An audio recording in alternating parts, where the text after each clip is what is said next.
tetapi muraqabah pembina. Nah, jadi biasa. minimal dia dipantau. Hari-hari saya itu dinilai. Luar Karena itu biasa. anak terus dalam keadaan fit, dalam keadaan semangat untuk melakukan aktivitas.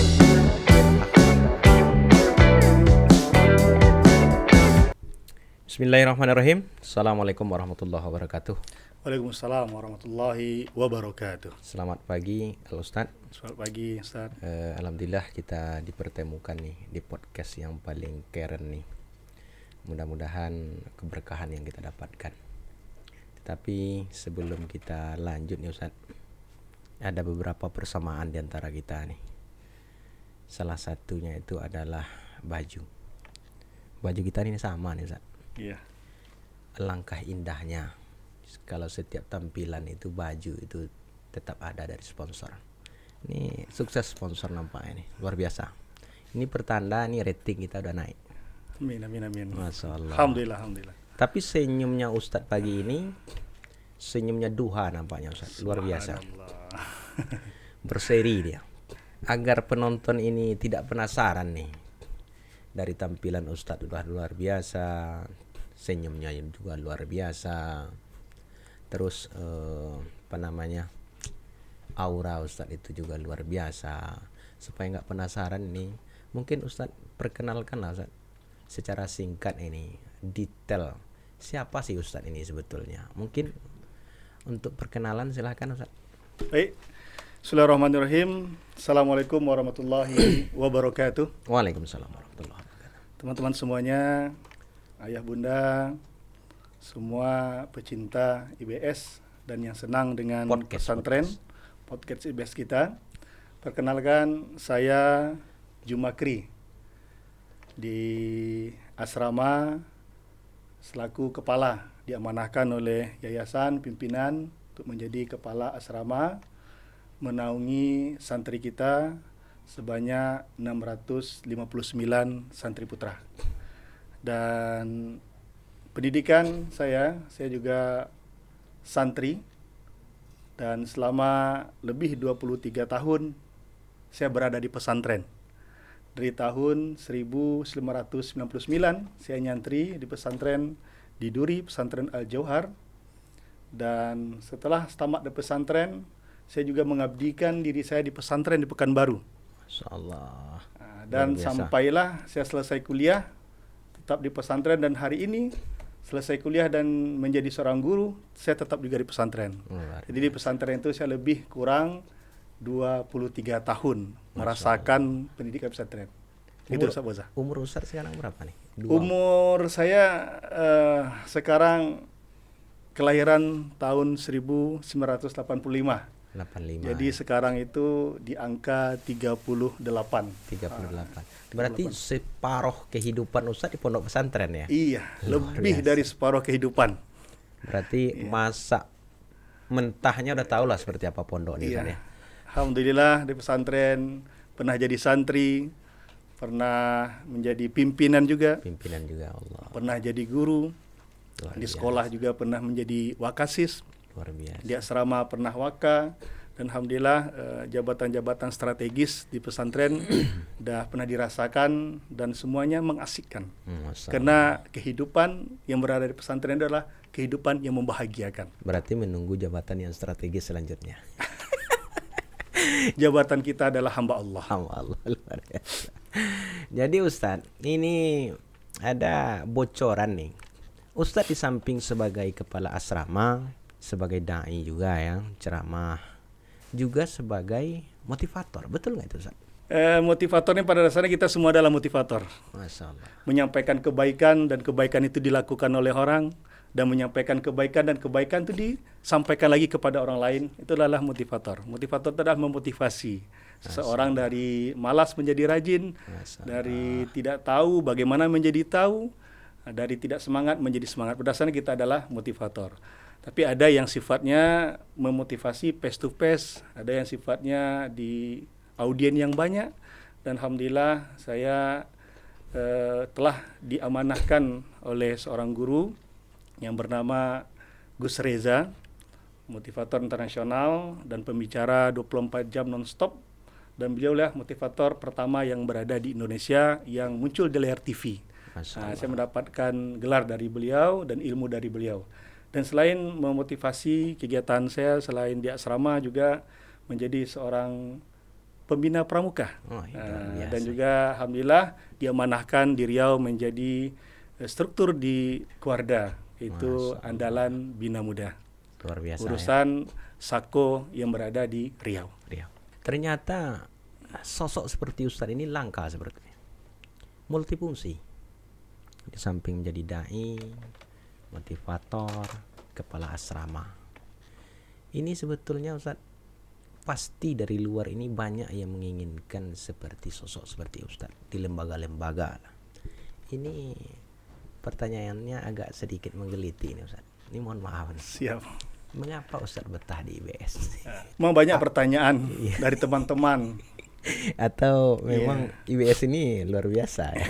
Baik teman-teman yang satu angkatan di pesantren, baik guru-guru yang berada di pesantren, dan juga teman sejawat yang sama kuliah, dan juga para santri bertanya, Ustadz, kenapa hari-hari Ustadz betah di pesantren?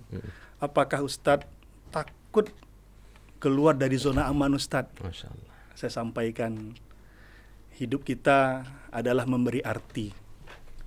Khairun nas anfa'hum linnas. Sebaik-baik manusia adalah mampu memberikan yang baik, dan dikategorikan baik adalah orang yang telah melakoni, orang yang telah mendalami suatu kegiatan. Dan saya dari tahun 99 saya sampaikan tadi sampai sekarang 2002 akhir, itu saya tetap di pesantren. Saya menikmati di pesantren ini. Karena pesantren inilah yang mengajarkan saya arti kehidupan. Karena miniatur kehidupan itu semuanya ada di pesantren. Kemajemukan, bagaimana problem solving, menyelesaikan masalah dari kita umur masih dikatakan baru balik. Kadang ada santri itu baliknya di pesantren. Artinya kalau sebelum balik kan berarti masih anak-anak. Jadi banyak ilmu-ilmu yang dapat pesantren. Dan apa-apa yang saya dapat di pesantren itu hasilnya saya rasakan hari ini. Saya merasakan saya melakukan sesuatu bertumbuh di pesantren. Dengan bertumbuh saya di pesantren, saya berkembang di pesantren. Dengan berkembang di pesantren, saya merasakan buah-buah dari apa yang setelah saya lakoni di waktu saya santri sampai hari ini. Jadi dengan istiqomahnya kita di suatu hal, insya Allah kita akan menjadi bahagia di sana, bukan malah menjadi penyakit. Nah, jadi itu yang saya rasakan, kenapa saya masih bahagia di pesantren, terutama di IBS ini, karena saya menikmati kehidupan di pesantren ini.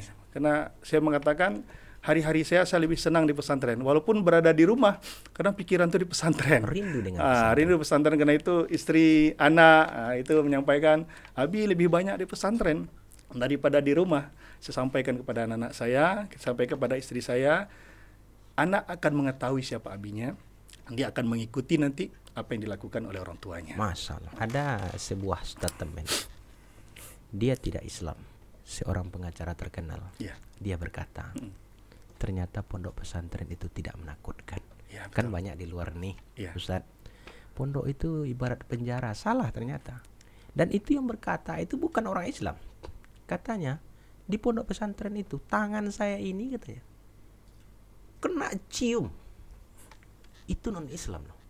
Apalah lagi kita sebagai seorang Islam, kalau ada yang mengatakan pondok pesantren itu tidak nyaman, keliru kayaknya. Terima kasih Kak Jum, perkenalan singkatnya kan dengan keterangan-keterangannya. Ini ada beberapa buah pertanyaan nih. Siap. Ini sebetulnya di dalam diri Ustadz ini masih ada dunia atau enggak nih? Dunia pasti.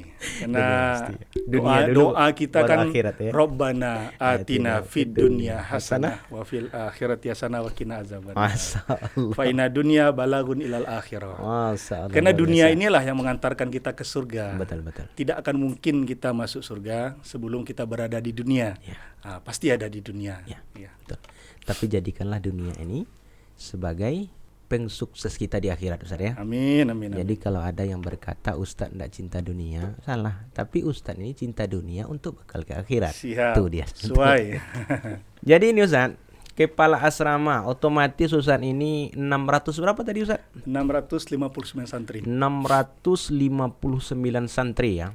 Berarti kepalanya 659 juga ya. ide-idenya 659 juga. Betul.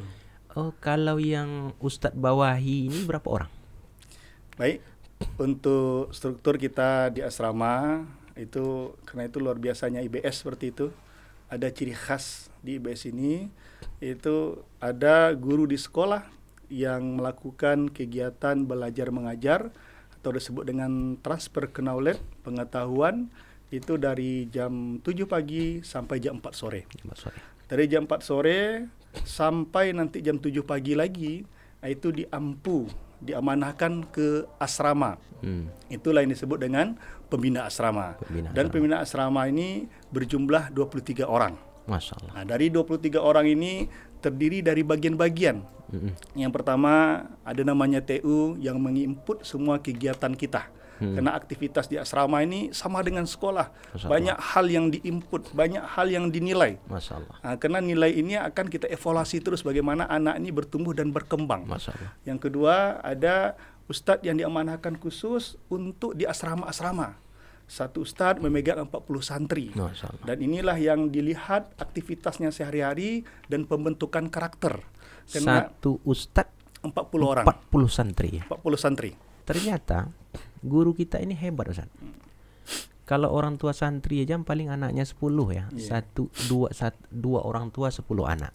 Ini satu ustadz 40 santri. 40 santri. Luar biasa. Jadi ustadz menganggap tim ustadz ini idealkah atau memang kira-kira dengan 659 itu perlu tambahan nih, atau memang dengan manajemen ustadz ini cukup? Kalau kita lihat sekarang dengan komposisi ustadz dengan santri, itu ideal jumlahnya. Karena kita mau targetkan dan telah komunikasi dan melihat evaluasi. Jadi memang satu ustadz itu 40 orang. Jadi satu ustadz memegang 2 kamar. Nah, jadi kalau dikatakan apakah seorang pembina yang berada di asrama ini udah ideal secara jumlah, udah ideal. Tapi kalau ideal secara pembinaan, namanya kita ini berproses. Nah, insya Allah dengan dari namanya membina, namanya mendidik, kita lakukan disiplin. Tapi ingat bahwasanya manusia itu ada salah. Setiap kita melakukan disiplin, kita tetap buka ruang salah dia. Karena dia adalah manusia. Kalau kita pembina kita ini malaikat, kita tidak buka ruang salahnya. Nah, di waktu ruang salah itulah kita sebagai kepala, sebagai waka nanti, sebagai pimpinan nanti kita mengevaluasi bagaimana kesalahan yang terjadi tidak terjadi lagi. Ya. Ini mungkin jawaban nih kepada pecinta podcast Tren IBS ini, mungkin terkhusus ini kepada orang tua lah ya. Sebetulnya pertanyaan ini banyak nih. Kalau prestasi nanti setelah ini Ustaz ya. Dengan kendala-kendala di lapangan itu Ustaz, contohnya manajemennya udah bagus nih, tetapi terjadi juga yang namanya pemukulan. Kemarin dengar-dengarnya viral loh. Viral. Siap. Ini orang tua santri ini viralnya yang baik-baik aja lah, seperti ini viral kan enggak masalah. Tapi kalau viral yang jelek-jelek janganlah, kasihan dia dengan yang lain kan. Tapi memang ini walaupun tidak kita jawab dengan seutuhnya Ustaz ya. Tetapi ini sebagian lah. Ada kata orang tua itu terjadi pemukulan, sandalnya yang hilang, apalagi cara membangunkannya tidak bagus. Tapi yang lebih penting itu di saat berkomunikasi kepada ustadznya, kadangkala tak ustadznya yang tidur ini tak apa, tidak terjadi komunikasi yang baik. Terus nanti tetapi ini kita memandang kan bukan kesalahan satu pihak. Ini kan sebetulnya karena bersama-sama ini kan. Jadi Ustadz menanggapi masalah seperti itu, solusinya seperti apa? Baik, Ustaz Fauzal, luar biasa pertanyaannya ya. Kita harus memahami yang pertama, bahwasanya kita adalah dari golongan manusia. Setiap manusia pasti mempunyai kekhilafan dan kesalahan. Itulah dikatakan manusia. Kalau kita tidak ada salah, berarti kita malaikat. Tapi kalau kita salah terus, berarti kita bagian dari setan namanya. Dan kembali lagi kepada santri yang ada masalah di pesantren. Apakah itu pemukulan, apakah itu ada sandal hilang, apakah itu ada uang hilang, atau bahasa kerennya hari ini pembulian. Perlu kita pahami bahwasanya ini semua santri yang berada di pesantren ini tidak semuanya yang dimasukkan oleh orang tuanya adalah anak-anak yang baik. Masya Allah. Pesantren ini bagaimana yang baik menjadi lebih baik, yang tadi masuknya mohon maaf kategorinya tidak baik bagaimana menjadi baik. Dengan kemajemukan seperti ini, maka akan terjadi pergesekan terus. Karena itu saya katakan tadi, bahwanya pesantren itu adalah miniatur kehidupan hakiki. Masya Allah. Orang yang sukses dia di pesantren 6 tahun dan bersabar dia, maka dia akan sukses nanti kehidupan setelah di pesantren. Nah, sama halnya di masyarakat kita juga, ada juga orang yang tidak baik, ada juga orang-orang yang baik. Nah, dengan kemajemukan kita ini, maka anak-anak itu belajar dia manajemen konflik. Dia belajar tentang kesabaran, menyikapi perbedaan-perbedaan yang terjadi. Karena itu kedewasaan anak-anak di pesantren itu lebih dari orang-orang atau anak-anak yang sekolah di luar pesantren, karena dia menghadapi kehidupan itu tanpa orang tua. Ada masalah bagaimana selesai tanpa orang tua. Nah, ini. Tapi memang di pondok ini ya, dinamika di pondok ini Ustaz ya, yang baik masuk, yang jahat pun masuk juga. Sehingga ada istilah kalau pengen baik anak masuklah pondok. Otomatis kan ini kan tidak baik anak ini kan. Tiba-tiba di pondok dia membuat sebuah kesalahan. Seterusnya pondok ini juga mungkin Ustaz tidak seperti bengkel ya. Betul. Rusak piston ganti piston, bagus kan. Atau mungkin Ustaz ya ada juga faktor keluarga yang menyebabkan anaknya itu nakal di luar. Ini kan evaluasi juga kita kan semua nanti akan jadi orang tua juga nih. Betul. Mana tahu nanti anak kita yang masuk pondok, saudara kita yang masuk pondok. Ini mungkin pesan Ustaz lah mungkin ya, sebagai nasihat lah. Iya, betul. Baik, Safuza dan ayah bunda, perlu kita ketahui bahwasanya orang tua itu terhadap anak ada 4 karakter disebutkan dalam Al-Quran. Yang pertama karakternya adalah aduun. Ya. Yang kedua karakternya adalah fitnah. Yang ketiga karakternya adalah qurratul a'yun. Yang keempat karakternya adalah qurratul a'yun lil muttaqina imama. Maka dengan 4 karakter ini, maka 4 sikaplah orang tua menyikapi kejadian-kejadian di pesantren. Saya akan terangkan sedikit. Yang pertama adalah aduun. Ini adalah mereka dengan anak itu tidak akur, bermusuhan. Dengan bermusuhan dia sama anak, dia jenuh dengan kondisi anaknya boleh dikategorikannya bandel, berbagai hal dimasukkannya ke pesantren. Jadi tiba di pesantren di waktu anak ini bermasalah, dan alhamdulillah rata-rata orang tua ini paham dengan hal kondisi ini. Ya Ustaz, di luar juga dia bermasalah sama saya di dalam pondok masalah. Ini enak kita nasihatinya, anak enak kita nasihati, orang tua enak kita nasihati. Yang kedua tuh fitnah, Ustaz. Fitnah itu orang tua yang mempunyai cinta yang berlebih kepada anak.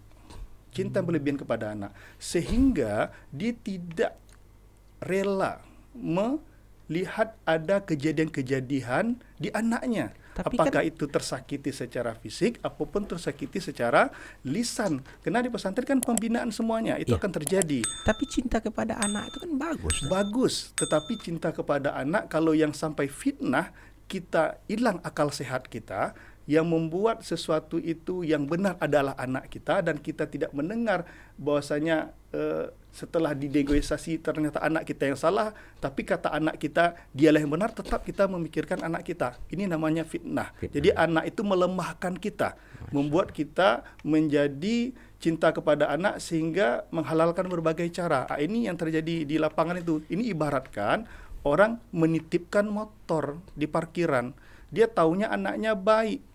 Nah, dia kalau tergeser aja anaknya sedikit, dia nggak mau. Saya tahu mobil saya taruh di sini tadi baik kok, rusak. Yang namanya kita bersama akan terjadi gesekan. Tapi gesekan ini yakinlah ya bunda membuat anak kita lebih dewasa. Kita akan pantau terus pembinaannya, kita akan selesaikan terus setiap permasalahan yang terjadi. Karena ayah bunda di rumah dan kamilah menjadi orang tuanya di pesantren. Tetapi Ustaz ya, dengan karakter orang tua fitnah ini, sebetulnya evaluasi dari pondok itu tetap ada ya? Tetap ada. Karena itu setiap ada kejadian-kejadian itu kita panggil orang tua, kita terangkan. Dan alhamdulillah banyak orang tua yang sadar dalam arti kata, oh iya Ustaz, ternyata kesalahan ini bermulanya di anak saya. Iya. Udah paham. Alhamdulillah seperti itu. Memang masalah ini sebelum jumpa dengan kita selaku pembina, sebelum jumpa dengan yang melakukan kesalahan terjadinya permasalahan itu, maka timbul asumsi-asumsi. Biasanya karakter orang tua yang fitnah ini asumsinya itu jelek saja. Dia suuzon aja, mikirnya nggak bagus saja terhadap apa yang terjadi itu. Ini fitnah nih. Karena itu yang ketiga itu ada namanya qurratul a'yun. Qurratul a'yun ini dia melihat anaknya itu pintar. Anaknya itu bagus dan anaknya ini rajin olimpiade. Dia taunya menjadi anak dunia saja. Anak dunia itu ya masalah dunia hebat semuanya. Tapi yang kita inginkan anak orang tua mempunyai karakter adalah qurratul a'yun lil muttaqina imama, baik di dunia dan baik di akhirat. Dan kalau ingin baik di dunia dan akhirat, salah satu tempatnya itu adalah di pesantren. Karena kita selain kita mengajarkan ilmu-ilmu keduniaan kepada anak, kita juga menguatkan ilmu-ilmu spiritual, yaitu menjaga ibadah anak-anak. Karena itu ayah bunda, titipkan anak pesantren dan yakinlah 100% apa yang kami lakukan di pesantren adalah yang terbaik. Tapi setiap ada yang kejadian harus kita evaluasi. Boleh bunda, ayahanda menyampaikan kritikan dan saran, itu adalah suatu mengingatkan kami jika kami lalai. Tapi segala sesuatu itu akan bisa dibicarakan dengan kekeluargaan. Karena itu dalam aturan pesantren kita buat, apapun kejadian yang terjadi di pesantren, maka kita menyelesaikannya di pesantren. Tidak boleh dibawa ke ranah hukum, karena akadnya jelas, kepercayaan telah terjadi pesantren, apapun terjadi pesantren kita akan selesaikan. Insya Allah kita selesai, kita nggak lepas dari penyelesaian. Yang terbaik kita berikan. Tapi memang kalau kita berbicara masalah kan pasti tidak ada akan selesai-selesai Ustaz, ya. Kita lebih berbicara kepada solusi kan. Jadi memang Ustadz sebagai kepala asrama ini konsepnya mencegah nih atau setelah terjadi dulu baru dicari solusinya atau gimana nih? Iya, otomatis mencegah. Apa buktinya kita mencegah? Kita ada namanya aturan. Aturan itu sifatnya mencegah. Sama halnya ada lampu merah, kalau diterobos ya tertabrak. Nah, begitu juga dengan anak-anak kita. Aturan itu sudah ada, tapi yang kembali lagi kepada anak-anak. Dia sifatnya adalah mencoba-coba. Bukan anaknya yang salah, tidak. Memang karakter dari anak-anak yang baru balik atau bahasa ilmiahnya itu puberitas memang lebih cenderung dia ingin hal-hal yang negatif, ingin mencoba merokok, ingin mencoba cabut, ingin merasakan hal-hal yang dirasakan oleh orang-orang dilihatnya di luar. Seperti itu. Luar biasa ya. Luar biasa usaha Ustaz. Jadi kepada terkhusus ayah bunda nih, terkhusus juga kepada pecinta podcast tren IBS ini. Jadi memang usaha-usaha dari asrama itu memang sudah maksimal, tetapi di balik maksimal itu otomatis butuh kita masukan-masukan dan saran Ustaz, ya. Kita tadi berbicara masalah aja ya. Tidak ada. Ini kita dengar-dengarnya. Di samping kita juga masalah, katanya santri yang 659 itu banyak yang berprestasi. Mungkin Ustadz bisa sampaikan juga mungkin apa prestasi yang didapatkan oleh orang ini. Saya sering menyampaikan kepada anak-anak saya, santri-santri saya, mohon maaf bunda, saya memanggil santri-santri di sini anak-anak saya supaya terjadi rasa yang mendalam bahwasanya anak bunda itu adalah anak saya, anak ayah bunda adalah anak saya. Jadi saya sampaikan kepada anak-anak, wahai anak-anak sekalian semuanya adalah pahlawan bagi orang tuanya. Bukan pahlawan bunda. Kenapa pahlawan kita katakan ya bunda? Karena di waktu anak-anak ayah bunda tahajud di tengah malam, sedangkan kita selaku orang tua tidak tahajud tengah malam, maka pahala dari anak-anak kita itu ngalir kepada ayah bunda di waktu anak-anak kita tahajud. Mohon maaf bunda, anak-anak kita itu baca Quran 1 hari 1 juz. Mungkin bunda, ayahanda sibuk dengan aktivitas di rumah mencari nafkah, tidak sempat untuk tilawah. Dengan anak ayah bunda sekolah di pesantren IBS, maka sistematis pahala dari baca Quran anak-anak ayah bunda itu mengalir kepada ayah bunda. Dan selanjutnya ayah bunda, kita ini mewajibkan anak-anak kita itu 1 pekan puasa 1 kali. Maka di waktu puasa itu juga anak-anak ayah bunda puasa dan bunda mendapatkan pahalanya. Karena itu saya sampaikan kepada anak-anak sekalian semuanya, jadilah pahlawan yang pahlawan bagi orang tua kita. Kitalah yang akan menyelamatkan orang-orang tua kita nanti. Kitalah akan mengarahkan orang-orang tua kita nanti, dan kitalah yang menambah aset dari orang tua kita nanti, tapi bukan aset uang, tetapi aset pahala. Inilah yang kita sampaikan kepada anak-anak kita, Ustaz. Ini ada pesan nih, Ustaz. Hei kepada YouTuber, masukkanlah anak keponakan saudara masuk pondok pesantren. Ini viral nanti ini, Ustaz nih. Jadi di samping punya prestasi, kalau prestasinya apa aja? Itu bisa untuk spesifik. Ya, kita katakan prestasi, mungkin kalau di akademik Juara kita prestasi ini. jelas, ya Bunda ya. Prestasinya itu adalah sifatnya EQ. Perlombaan yang jelas angka-angkanya. Salah satunya mungkin olimpiade ini, ikut tanding ini, ikut tanding itu. Tapi kalau di pesantren ayah bunda, saya katakan prestasi ayah bunda yang pertama, sholat 5 waktu sehari semalam di masjid. Ini prestasi. Yang kedua, anak bunda sholat tahajud setiap hari, prestasi. Anak bunda baca Quran 1 hari 1 juz, prestasi. Anak bunda puasa setiap hari Kamis adalah prestasi. Anak bunda melakukan sholat duha adalah prestasi. Jadi prestasi anak ayah bunda itu luar biasa. Bukan hanya untuk dia, tetapi juga untuk kedua orang tuanya. Untuk menjaga kita. Mungkin mohon maaf bunda, mungkin rezeki bunda di rumah lancar. Salah satunya adalah asbab dengan sholat duhanya anak-anak kita. Mungkin bunda ada masalah di luar dilancarkan, salah satunya tangisan dari anak bunda di waktu sholat duha. Inilah prestasi kami sampaikan untuk di pesantren.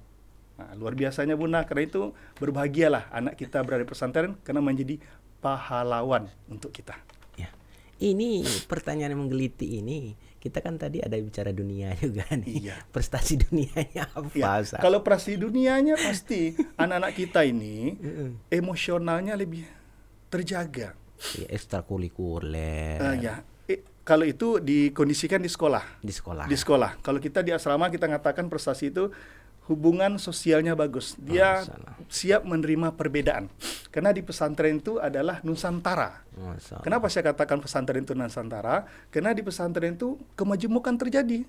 Dari orang Minang ada di sini, orang Jawa, orang Batak, orang Melayu, orang Bugis, macam-macam. Dengan terjadinya kemajemukan itu, maka anak-anak kita toleransinya tinggi. Jadi melihat perbedaan itu dia nyaman dia. Dia tidak melihat perbedaan itu bukan suatu membuat dia menjadi tidak nyaman, tapi dia menjadi sesuatu hal yang biasa. Memang inilah diciptakan oleh Allah adanya perbedaan. Ini prestasi di asrama. Tidak seperti di asrama olimpiade, tidak. Kita prestasi kita adalah transfer karakter, akhlak dan adab. Tapi kalau pengen ayah bunda bertanya terkait prestasi akademik, nanti tunggu podcast selanjutnya, kita hadirkan nanti yang dari akademik. Kepala sekolahnya. Ini menyelamatkan diri atau apa nih, Sat? Mas seperti itu adanya. Ya. Karena dari hari Senin sampai hari Jumat itu transfer ke knowledge. Dari hari Sabtu, Ahad, ini karena itu ya bunda, Sabtu dan Ahad ini mohon maaf ya bunda, jangan anak bawa pulang. Karena disinilah transfer karakter itu, gotong royong dia. Ya, bagaimana kegiatan mandiri yang dilakukannya, yang tuntas dilakukannya hari Sabtu dan Ahadnya. Karena di hari Sabtu itu ada bela diri, ada pramuka, malamnya ada kegiatan latihan muhadharah, ada kajian-kajian. Kalau ayah bunda membayangkan hari Sabtu dan Ahad itu adalah libur, itu bagi sekolah luar. Kalau bagi pesantren, itulah praktek dari ilmu dari hari Senin sampai hari Jumat. Kadang rindu inilah kepada anak nih yang tidak tertahankan itu. Jadi orang tua itu kadang hari Ahad, hari Senin, Selasa, Rabu, Kamis, Jumat itu Sabtu dia sibuk dengan bekerja. Tiba-tiba hari Ahad itu anak masih di pondok. Kadang-kadang Ustaz sedih juga. Bayangkanlah Ustaz, sate saja kadang-kadang nggak temakan. Jadi itu gimana solusinya tuh Ustaz? Pada orang tua lah yang sibuk di luar, anaknya di pondok kan. Apakah boleh nih untuk berkunjung ke pondok kita ini? Karena itu ya bunda, di waktu kita memasukkan anak kita di pesantren, bukan anak yang di pesantren bunda, kita selaku orang tua juga di pesantren. Ya, memang kita di luar, tapi kita harus seperti di pesantren juga supaya anak kita itu betah. Jadi boleh Bunda, mohon maaf nih Bunda ya, Ayah Bunda, ambil kegiatan di IBS itu jam berapa anak bangun, ngapain anak. Begitu juga itu yang kita lakukan di rumah, supaya frekuensi antara anak di luar, anak di dalam pesantren dan kita di luar sama. Chemistry ada nanti jadinya ya, rasa hati itu ada. Intuisi itu akan muncul nanti seorang anak kepada orang tua dan orang tua kepada anak. Yang kedua saya sampaikan, kalau rindu itu kita pesantren sudah memfasilitasi. Dalam 1 bulan ada 1 kali pertemuan dan kita siapkan itu. Bukan hanya tempat kita siapkan, tempat makan-makan juga kita siapkan, dan jual-jualan juga kita siapkan. Bagaimana Bunda di luar apa yang Bunda makan juga anak di sini mau makan. Jadi apapun yang Bunda rasakan di luar, bertahanlah. Biarlah kita menangis dengan kerinduan anak kita di waktu hari ini, supaya nanti kita senyum berada di akhirat karena anak kita sukses. Masya Allah, luar biasa. Luar biasa kepada Ustadz nih. Ya kadangkala memang sebagai orang tua itu memang ya kita tidak memungkiri Ustaz ya. Kita juga orang tua. Berpisah itu, tapi kita ketahuilah perpisahan ini sementara untuk kebahagiaan selanjutnya Ustaz ya. Ini mohon maaf nih Ustaz, ada beberapa buah pertanyaan juga ini. Anak saya baru masuk pondok pesantren katanya, kelas 1. Ini di asrama ini bagaimana Ustaz? Kelas 1 dicampurkan dengan kelas 2 atau kelas 1 aja atau dicampurkan dengan senior? Bagaimana tuh Ustaz? Perbedaan pembinaannya itu kelas 1 sampai kelas 6 ya? Iya, siap. Nah, itu gimana tuh Ustaz? Baik, Ayah Bunda, ini luar biasa pertanyaannya. Ini memang sering ditanyakan oleh wali santri, calon wali santri, dan juga teman-teman di pesantren lain. Baik, hari ini saya akan menyampaikan bahwasanya di IBS mempunyai ciri khas. Mungkin di pesantren lain sama, ada juga yang seperti ini. Tapi kita menyampaikan tentang di IBS. Di IBS itu kita asrama itu per angkatan. Kelas 1 asramanya khusus, kelas 2 asramanya khusus, kelas 3 asramanya khusus. Dan kelas 4, kelas 1 aliyah yang baru masuk di IBS juga asramanya khusus.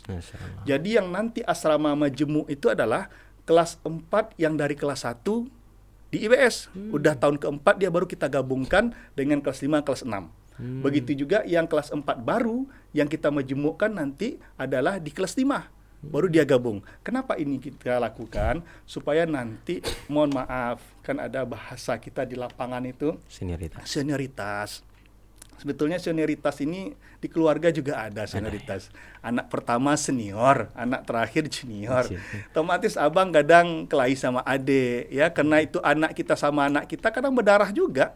Ya sikap kita selaku orang tua kan mendamaikan. Tetapi kenapa setelah di pesantren kadang anak kita ada bergurau sedikit, terkilir sedikit, berdarah sedikit, kita emosinya luar biasa. Karena kita udah menanamkan di sini ayah bunda harus ditanamkan anak kita di sini adalah bukan anak ayah bunda saja, tetapi semua santri BES adalah anak ayah bunda. Jadi sikap kita kepada anak-anak kita semuanya di pesantren sama halnya sikap kita di rumah. Nah, itu yang pertama bunda. Yang kedua, pola pendidikan di IBS ini itu kelas 1 dan kelas 2 itu disebut latihan. Karena dia penyesuaian kegiatan. Ya, apapun disesuaikan kegiatannya. Kelas 3, kelas 4 itu namanya terlatih. Karena 2 tahun telah latihan. Jadi terlatih. Kelas 4, kelas 5 dan kelas 6 ini namanya pelatih.